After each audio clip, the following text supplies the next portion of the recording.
이번 이야기 시청자 이말룡님 창작 공포 이야기 풍어제.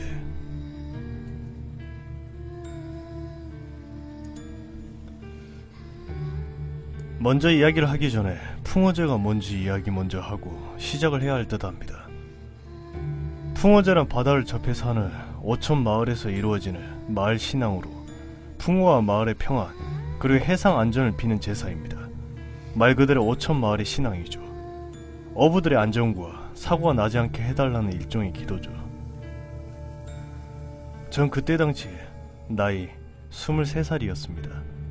대학교도 입학 못할 정도로 집안 사정이 그렇게 좋지 않은 집이었기에 아르바이트 하려면 배를 타고 1시간 반 정도 가야 시내가 나오고 시내에서 30분을 가서 항구로 돌아와 배가 오기까지 10분 이상을 소요하기에 저에게 아르바이트는 무척이나 힘겨운 일이었기에 아버지가 일하는 어부직을 도맡아 해야만 했습니다. 당시엔 저와 아버지, 김삼촌, 이백화씨, 오종돈 그리고 필리핀인이었던 마르두라는 사람이 이렇게 6명이서 일을 시작했었죠. 저희는 근처 바다가 아닌 배를 타고 4시간을 타고 북한과 인접해 있는 동해안까지 가서 어업을 해야만 했습니다. 뭐 좀 어릴 적이라 자세히 모르겠지만 아버지가 그러셨더라고요. 아들아, 여기는 바닷물이 첩첩하고 물고기도 별로 안 잡힌 데다가 니도 어릴 적에 봤을 기라. 민물과 썸물이 교차하는 시간 동안에 바닷가 주변에 소용돌이 안 치드나. 여기는 위험해서 어업이 안 되는 기라 라고요. 그런데 23살인 나이일 때 그때야 우리가 살고 있는 섬에서 육안으로 볼 수 있었죠. 소용돌이가 치는 것처럼 보이는 바닷가. 뭐 그것보다 엄청 옛날 때였던 것 같네요. 그것도 아버지가 말씀해 주시기에 옛날 선조 어부님들이 이곳에 어업 도중에 돌아가신 분들이 많았다고. 그래서 저희는 매년 10월 달에 풍어제를 실시해서 해상 안전과 풍어를 빌었죠. 그날도 여전히 10월 13일 수요일이었던 걸로 기억합니다. 저희는 여전히 풍어제를 치르기 위해 어른들은 시내로 넘어가서 돼지 3마리 시체를 사들고 왔으나 코에 10,000원짜리 지폐와 여러가지 제사를 지내기 위해 도구들을 불이 나게 챙기던 중이었습니다. 저희 쌍놈 새끼 이제 누구 보내려고 저러는 기고? 아이고, 이번에 또 누구 또 저승 보내려고 저리 술을 처먹고 댕기노. 보소, 아줌매들 뭐라고 씹으러 쌌네. 누굴 죽여? 확 다 때리치기 빌라.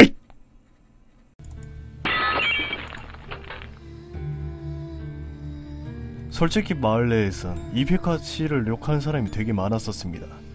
그때 제 기억상에 이백화 씨는 술주정뱅이인데다가 예전 서해안에서 사셨을 때 배 내부 안에서 회랑 소주를 잔뜩 먹고 술에 취한 상태에서 같이 어업을 하시던 분과 몸싸움 하던 중에 어업하신 분이 빠져서 결국 사망을 하셨다는 이야기와 술을 먹지 말라던 선장과 멱살을 잡으며 싸우던 도중에 사고로 바다에 빠져 죽으셨다는 이야기들이 많았었습니다.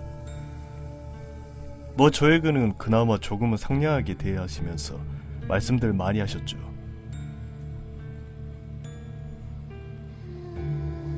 뭐? 네 그런 눈으로 보지 마라. 어? 아저씨가 캣다나 이거 다 순 엉터리 조작배의 이야기다. 누가 어업하고 술 처먹고 싸우고 극하기고 맞나 아이가? 전 그다지 말할 수도 없는데다가 그분하고 이야기를 하면 입에서 어찌나 술 냄새가 나던지 별로 대답을 하고 싶지 않았었습니다. 야! 이 칼기가 말도 안 하고 니 내만 보면 인상을 팍 찡그렸는데 니도 저 아줌매들처럼 같은 생각 아이가? 너가 아버지 밑에서 일했는데 내를 못 믿으면 우짜키고 니 뭐 이야기 들어보길게. 너가 아버지 밑에 잠깐 일도 온다며. 그랑 우리 이야기를 하면 친해지는데 친해져야 되는 거 아이가? 뭐냐 아이가? 이백아 씨는 그렇게 인상을 팍 찡그리면서 어깨에 손을 올리시면서 얼굴에 갖다 대시고는 침을 튀기며 저에게 이야기를 하시는 것이었습니다. 당시 이백아 씨는 저보다 키가 12cm나 더 컸었습니다. 저 흔히들 말하는 루저라고 키가 171을 조금 못 넘는 170.5에서 6 사이의 키로 아버지보다 작았으며 마을 내에 있던 아이들보다 작았습니다. 감요, 아저씨가 살인자는 아닌 거 다 알지? 참을 수 없는 술 냄새와 담배 냄새를 이겨낸다고 표정 관리를 한다는 게 그냥 저도 모르게 손은 코와 입을 막은 상태로 표정도 찡그린 상태로 이백아 씨가 말하는 그것에 대한 대꾸를 했었습니다. 전 담배는 안 하지만 어느 정도 술을 마실 줄 알지만 이렇게까지 냄새나게 마셔보거나 그러진 않았기에 헛구역질이 나기 시작했습니다. 제 얼굴을 보신 이백아 씨는 표정이 일그러지면서 저에게 버럭버럭 소리를 지르기 시작했었습니다. 이 개새끼가 표정이 와 그따구로 짓노. 씨발놈이 내 말이 그렇단 기가 말겠단 기가 어린놈의 새끼가. 인상을 찡그리며 코와 입을 막은 저를 보며 뺨이라도 때릴 것처럼 손을 위로 치켜 올려 때릴 포즈를 잡을 때였었습니다. 마노, 그 손이랑 몇 안 푸나 이놈 새끼가! 그때 아버지가 장화를 신은 상태로 구물을 가지고 갈 때쯤에 저를 때리려고 하는 이백화 씨를 보았죠. 저는 황급히 아버지가 있는 곳으로 시선을 돌리고 신경은 이백화 씨에게 완전히 쏠린 상태였습니다. 심영아 씨, 오셨습니까? 그게 아니고 저기. 그때 아버지가 마침 구물 옆에 있던 장도리를 들어올리시고는 이백화 씨에게 뚜벅뚜벅 걸어오기 시작했습니다. 그때 아버지도 이백화 씨처럼 성격이 우락부락한 성격이지만 제가 태어나기 전에 힘을 이상한 데다 쓰는 그런 사람이 아닌 마을의 의장부 같은 존재였었습니다. 그러기에 이백화 씨는 아버지를 보자마자 기겁을 할 수밖에 없었습니다. 그 명나라, 네 오늘 대가리에 수박만치를 으깨버리기 전에 놔라. 그때 멱을 세게 잡으시던 이백화 씨는 그렇게 순순히 제 멱을 풀었습니다. 저는 두려움과 아버지가 있다는 생각에 불이 나게 아버지의 등 뒤로 숨었습니다. 뭐한다고 우리 아들 멱살 잡았노? 3초 안에 대답해라. 3, 2. 그게 아이고 그냥 장난함 쳐봤지. 장난이라고. 극한 내도 장난 맨키로 네 멱 잡고 이 망치 잡고 네 대가리 때려도 괜찮건지. 벅트 사라지라. 이백화 씨는 뛰어가지 못할 망정 자기 몸도 거동도 못할 정도로 폼하셨기에 빠르게 뛴다고 한 것이 이리저리 넘어지고 저리 넘어지며 도망을 쳤었습니다. 그때 아버지는 다시금 저를 쳐다보시면서 욕을 하기 시작했습니다. 니는 23살이나 쳐본 게 겁이 뭐 그리 많노? 강하게 한 번에 그냥 이카하지 마쇼. 카고 소리를 질러 삐면 안 그럴 거 아이가? 산에 대장부가 돼갖고 아직도 무섭다고 내 등 뒤에 숨어가 있나? 안 쪽팔리나? 에? 저는 할 말이 없었습니다. 아니, 그냥 대꾸를 하기엔 좀 그런 상황이었기에 말하지 않고 그냥 땀만 쳐다봤습니다. 아들아, 니 이제 23살이다. 텔레비 한 봐봐라. 너그 또래 아들 웃자고 댕기는가? 니도 이제 내 따라 이런 일 할 게 아니고 대도시로 넘어가 일자리 잡고 극해야 하는 거 아이가? 집안 형편 핑계대면서 일에 깎이며 니네 앤중에 아빠랑 엄마 다 죽고 이캄 웃잘끼고 인자 니 알아서 해야 되는데 어찌 그리 사람이 아직도 열이 너 열여. 예, 아버지 죄송합니다. 뜰! 죄송하다 구제. 극하지 말라 해도 또 죄송하다 이칸다 또. 아들아, 당차게 살아라 당차게. 목소리 기어 들어가지 말고. 예. 예. 그렇게 웃기지도 않는 해프닝이 끝나고 다음날 풍어제 제사가 이루어졌었습니다. 덩달아 저희도 제사에 걸맞는 흰색 제사복으로 갈아입고 절 2번이나 비나이다를 외쳐가며 제사를 지내고 잠깐 동안에 어머님들과 어른들과 함께 잠깐의 막걸리 한 잔과 돼지고기를 먹어가며 지내고 새벽 5시에 기상을 하여 동해바다로 가기 위해 불이 났게 챙겨가기 시작했습니다. 신아, 네 아버지 따라간다 카이. 엄마는 잠이 안 온다 이거. 자, 이거 받아라. 어머니, 이거 뭡니까? 어머니가 건네주신 건 자그마한 나무 조막에 의미를 알 수 없는 한문들이 빼곡히 적혀있는 뭔가 큰 한자처럼 보이는 부적 같은 것을 저의 손에 쥐어주셨습니다. 행운의 부적이다. 니 사고 나지 말고 무사히 돌아오라는 행운의 부적이다. 아버지도 착용했을게나. 니도 목에 걸고 있으라. 알겠지? 초심이 들어오고. 그때 눈물이 울컥하며 나오는 것을 억지로 참아가며 예, 어머니 라고 대답을 하고는 배에 오르기 시작했습니다.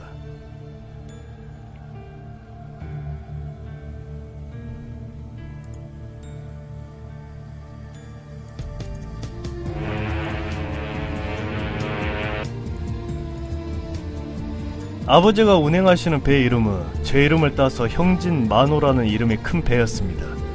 저와 동갑이었던 필리핀인 마르두가 말을 걸어오기 시작했습니다. 마르두는 우리나라에 온 지 약 한 달이 되어가서 그렇게 한국어를 유창하게 하지 못했지만 약간의 단답 형식으로 저에게 말 걸었었죠. 형제! 배 처음 타? 저는 웃음이 나기 시작했습니다. 그의 얼굴이나 행동은 말이랑 다르게 매우 특이했기에 웃음이 나올 수밖에 없었습니다. 어야, 처음 탄디. 마르두는 아버지 따라 일한다고 힘들지. 방금 집에서 들어오고 온 그 비타민 음료인데 한 모금 쫙 마시래. 극한 피곤도 풀리고 긴장도 풀린게 쭉 마시래. 고맙대. 좋네, 좋아.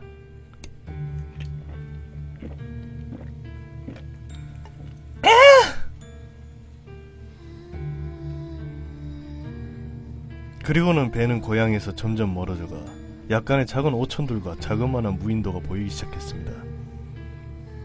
배 안에 모터 소리가 가득해서 사람들이 이야기하는 소리, 우리를 따라 비행하는 갈매기 소리 등 들을 순 없었지만 소음이 너무 시끄러워 기에는 언제나 그때처럼 이어폰을 꽂고 노래를 들으며 갈 때쯤이었습니다.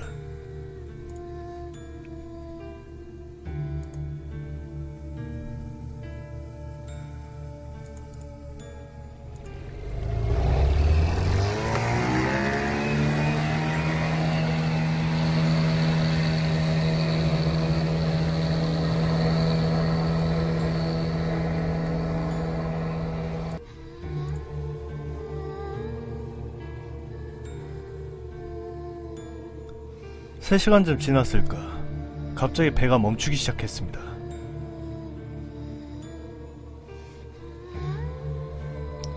안에 도착했다는 것보다 왠지 모를 엔진 고장 같은 드르륵 드르륵 소리를 내며 멈추기 시작했던 것입니다.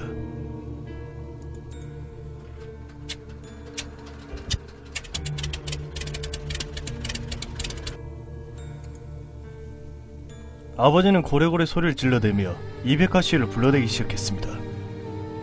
이베카씨! 이베카씨!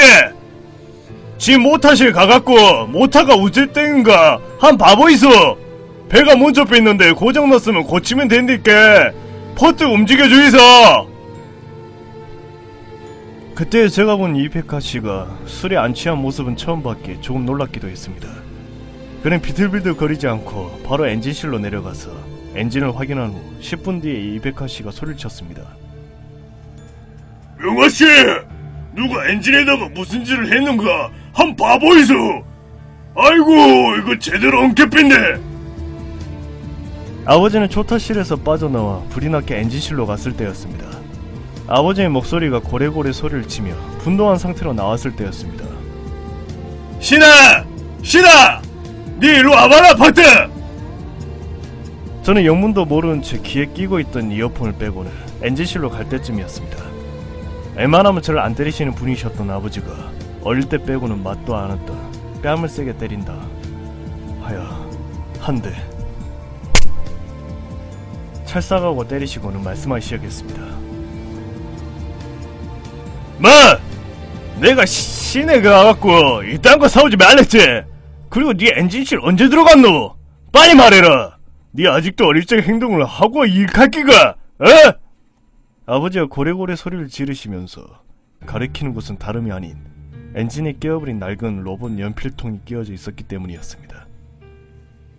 그 로봇 연필통은 제가 어린 적, 완전 어릴 적, 그러니까 제 나이 8살에서 9살 사이에 교회에서 선물 받은 로봇으로 변신하는 필통이었고 몇 년이 흘렸을 때 그게 여기서 발견될 줄은 전혀 몰랐거든요. 아버지, 이거는 제가 9살 때인가 썼던 거 아닙니까? 내가 이딴 걸 와가지고 있겠습니까? 생각이 보이소 아버지. 몇 년이나 흘려붙는데 내가 와 있다가 장난감을 놔두고 댕길 건가? 뺨 맞은 것이 아파서가 아니라 너무 억울해서 갑자기 눈물이 나오기 시작했습니다.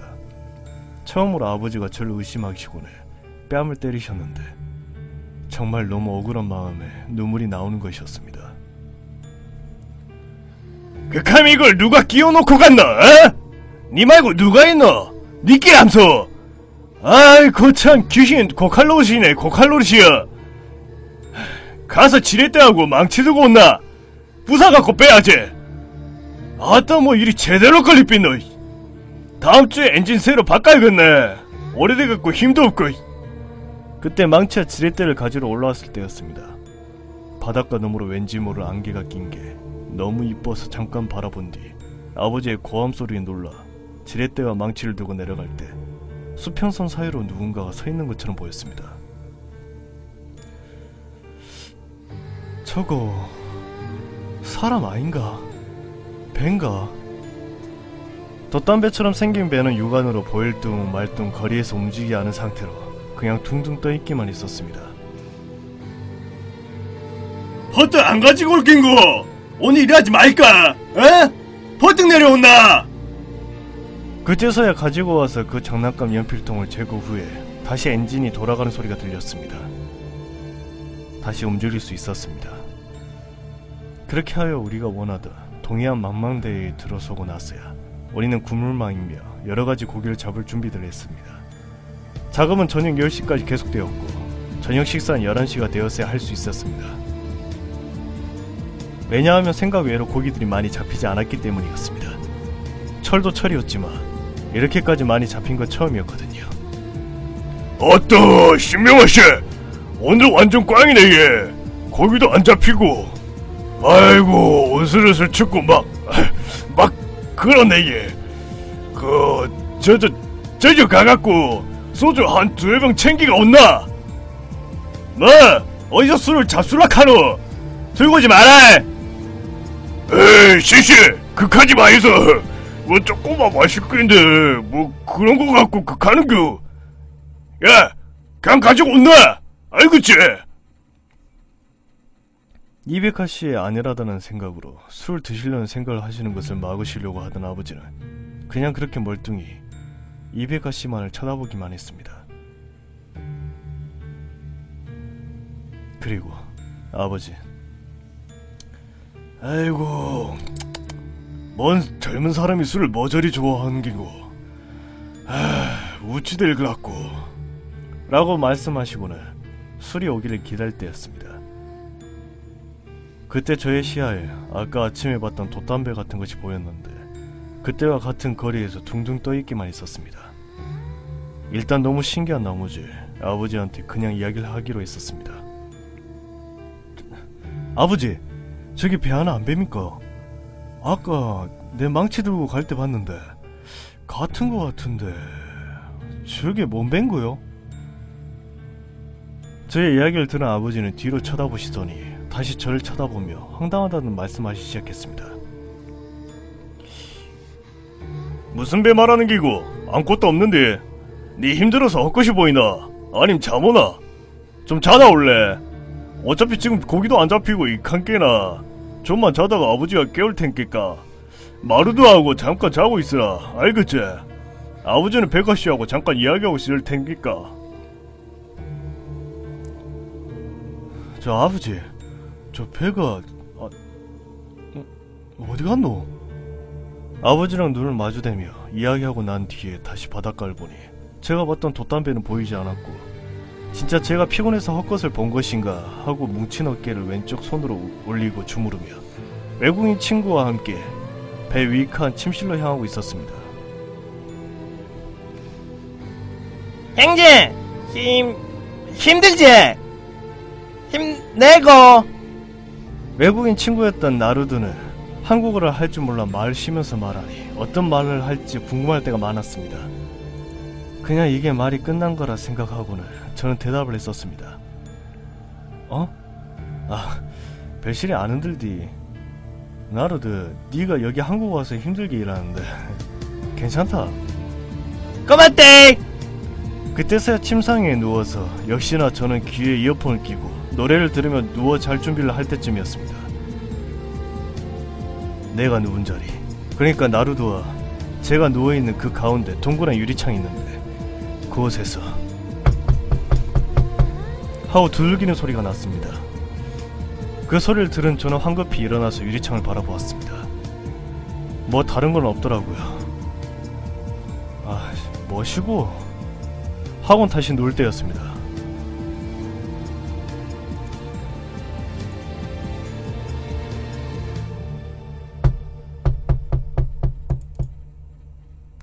추워 죽겠다.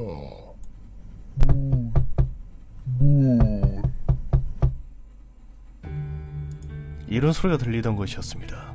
아니, 제 귀에 이어폰이 끼워져 있었고 음향은 최대 음향이었던 15로 맞추고 있었기에 거의 사람 소리가 안 들려야 정상인데 매우 정확하게 추워 죽겠다.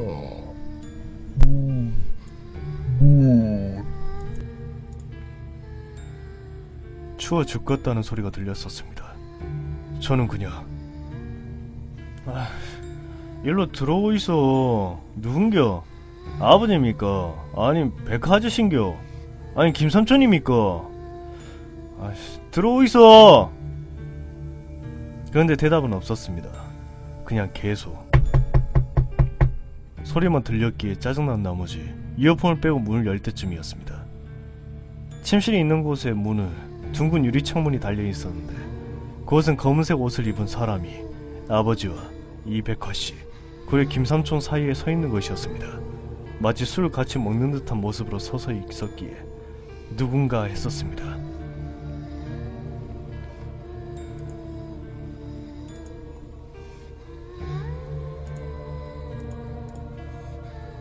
저는 문을 벌컥 열고 아버지한테 고래고래 소리를 지르며 나왔었습니다.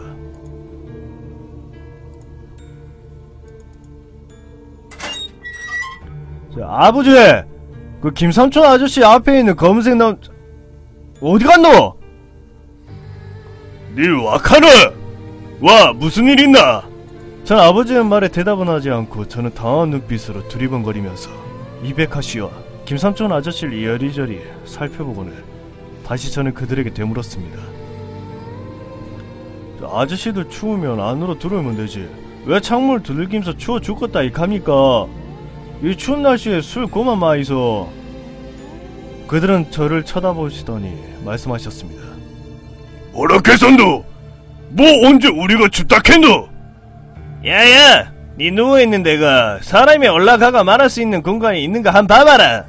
그 위트위트하기 서가가 똑똑 두들기면 춥다카나. 니 중국 무협영화 많이 봤는갑지? 영아 형님! 자 오늘 처음 하는 기제. 자 많이 피곤한 것서 예. 야야! 그냥 들어가서 쉬라. 아무 소리 들린다고 생각하지 말고 너가 아빠 목소리만 기억하면 되지. 어여 가서 쉬라. 제가 뒤로 쳐다보면서 우리가 누워있던 침실이 있는 곳으로 가니 사람이 서 있을 수도 없고 그렇다고 매달릴 수 없는 그런 구도였기에 정말 어이없고 신기했었습니다. 전 다시 아버지와 그들이 있는 곳으로 달려가서 다시 물어보았습니다. 아니 진짜란 깨나요? 내 귓근육에 이어폰 꽂고 노래 듣는데 그런 소리 들렸다 캔나요? 와극한겨. 아이고 배야. 보사 젊은 머스마야. 너가 아버지면 길어 목소리 큰 사람 여 없다 에? 니 기약하나 와카노? 쉬러 가라. 와카노 와케. 아이고 배야.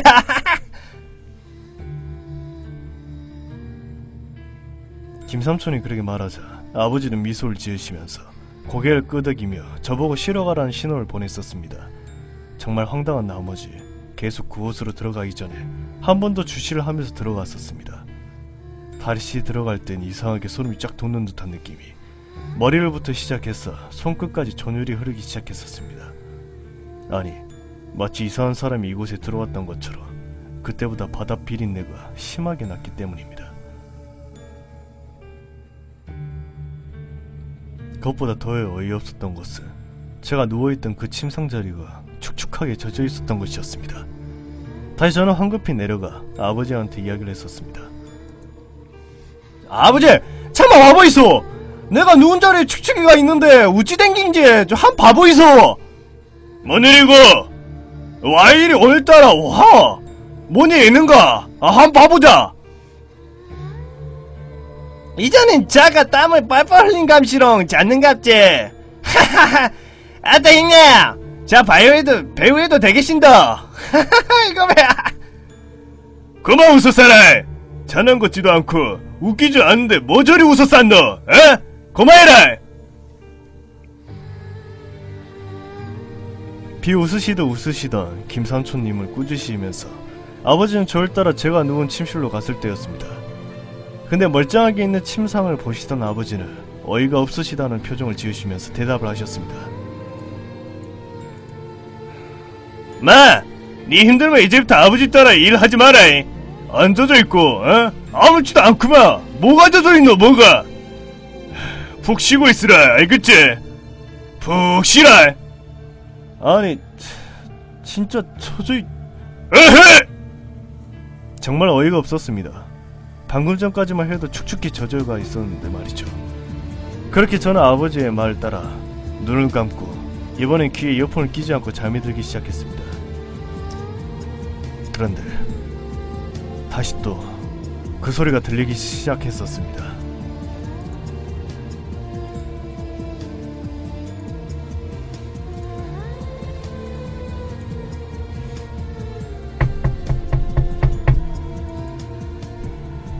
아가,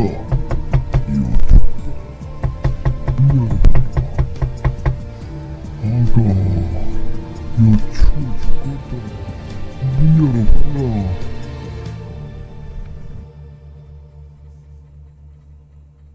다시 저는 일어나서 소리를 빽빽 질러대며 그만 좀 장난치세요 김삼촌! 아 진짜! 이렇게 소리를 치는데 주변 소리는 들리지 않았었습니다.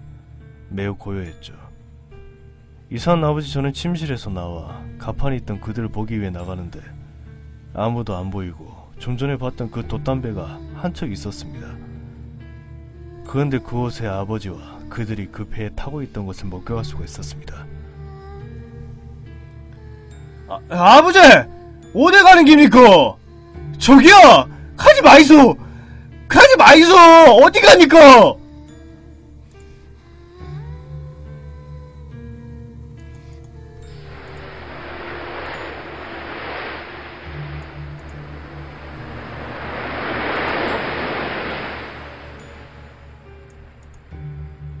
아버지는 그 배 너머로 청백한 모습으로 절 바라보시면서 미소를 띄우시더니 갑자기 사라지시더라고요. 꿈인 것 같다는 생각보다 너무 무서운 나머지 아버지! 아버지! 소리를 질러대며 꿈에서 깼을 때였습니다. 모든 게 다 꿈이었죠. 그 다음날 아침에 제가 깨어났었고 제가 제일 늦게 일어난 것이었습니다.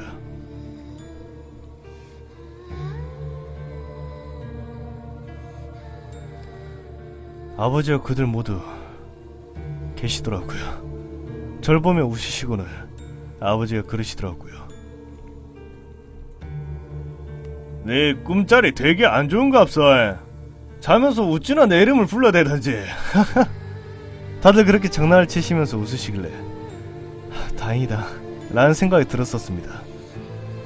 다음날 밤 다시 어업을 하기 위해 그물을 치기 시작할 때쯤이었습니다. 그날도 다른 바 없이 아침 점심과 똑같이 고기는 잡히지 않았고 우리는 허탈한 마음에 다시 또 라면과 술을 마시며 밤을 지새우며 이제 집으로 돌아갈 생각을 하기 시작했었습니다. 전 그때와 같이 피곤해서 나르도와 함께 침실에 누워 대화를 할 때쯤이었습니다. 그때 이백화 씨가 갑자기 침실 문을 2번 뚝뚝 두들기고는 말하기 시작했습니다. 문 열어봐라. 춥다. 문 좀 열어봐라. 그때와 같은 생각이 들었습니다. 이번에도 꿈이겠지 라는 생각은 들었지만 이미 전 깨어있었기에 문으로 다가설 때쯤이었습니다. 원형 거울 속에 비친 백화씨의 얼굴을 핏자국으로 보이는 빨간 얼굴이 보였고 계속 문을 열어달라고 문을 쾅쾅 두들길 때였습니다.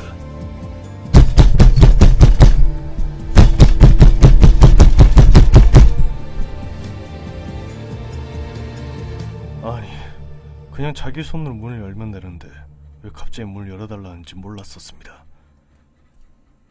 자, 문이 열려있는데 그냥 들어오면 됐긴데. 그래도 계속 열어달라는 말에 문을 열기 전에 갑자기 나루도가 말하기 시작하더라고요. 형제! 문 열지마! 안 좋아!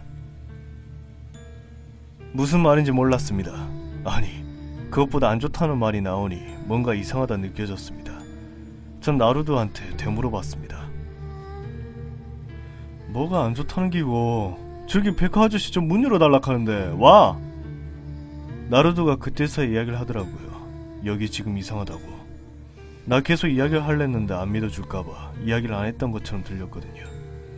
마치 느낌이 이상하다는 것을 저도 느꼈지만 나루도처럼 그렇게 디테일하게 느끼지 못했거든요. 형제! 여기! 귀신 많아! 백화씨 홀린 것 같아! 그렇게 듣자마자 소름이 쫙 끼치고 그렇게 돌 때쯤이었습니다. 다시 창문으로 봤을 때 그가 없었기에 문을 열고 밖을 확인하기 전에 야, 문 열어도 되지? 문 열어도 되겠지? 형제! 나 목에 먹걸이 꽉 쥐고 가면 된대! 라는 말에 저는 먹거리를 꽉 쥐고는 문을 열고 들어갈 때 아버지는 초타실에서 쭈그리고 앉아 부들부들 떨고 계셨더라고요. 아버지! 와크하고 계십니까? 와예! 와그라 긴겨! 김삼촌, 서사라 죽읍니다. 죽었다 칼. 김아백이랑 같이 죽었다 칼. 예? 그 사람도 와 죽었다고 해. 아까 우리 침실에 있더만. 지금 바닷가에 빠져 죽었는데 못 빼내겠다. 바다 밑에 뭐 있다카. 일단 황급히 내려가서 바닷가로 확인하는데 그들의 시체가 바닷가 밑에 서 있는 상태로 잠수해 있더라고요. 그건 문제가 아니라 그들이 있는 사이로 검은색 무언가가 같이 있는 것 같았습니다.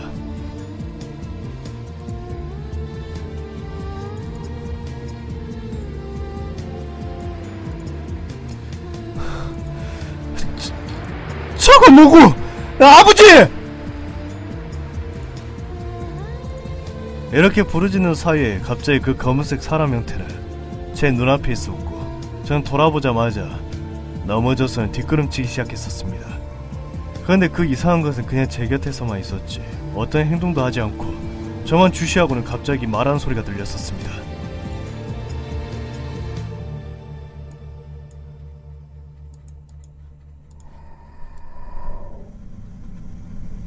내려가건데.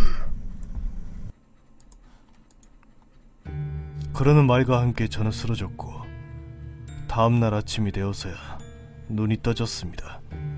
아버지는 제가 쓰러진 것을 목격하시고는 그날 바로 해양경찰서에 신고를 하고는 해양경찰선들이 저희 배를 인양해서 가까운 동해안 선착장까지 끌고 가고 있었습니다.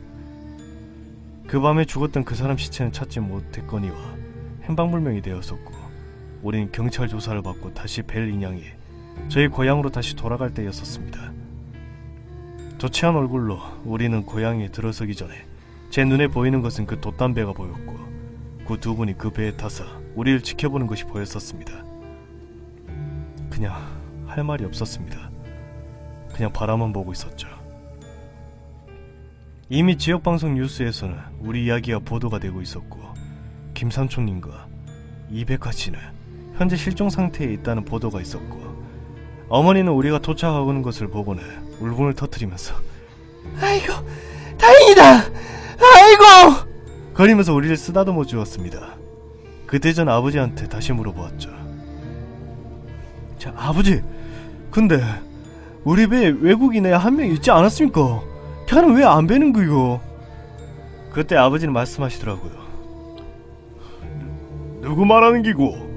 내하고 니하고 김하벽 씨랑 김삼초 그 사람들밖에 없었는데 또 누가 있었나? 예전에 아버지랑 같이 일하던 외국인 한 명 있지 않았어 얘. 누구 말하는 기고? 그런 사람 없는데. 야, 거참, 단디 놀래는갑네. 그때서야 전 한 번 더 놀랄 수밖에 없었습니다. 걔는 누구였던 거지? 왜 갑자기 나타났는지 알 수가 없었습니다.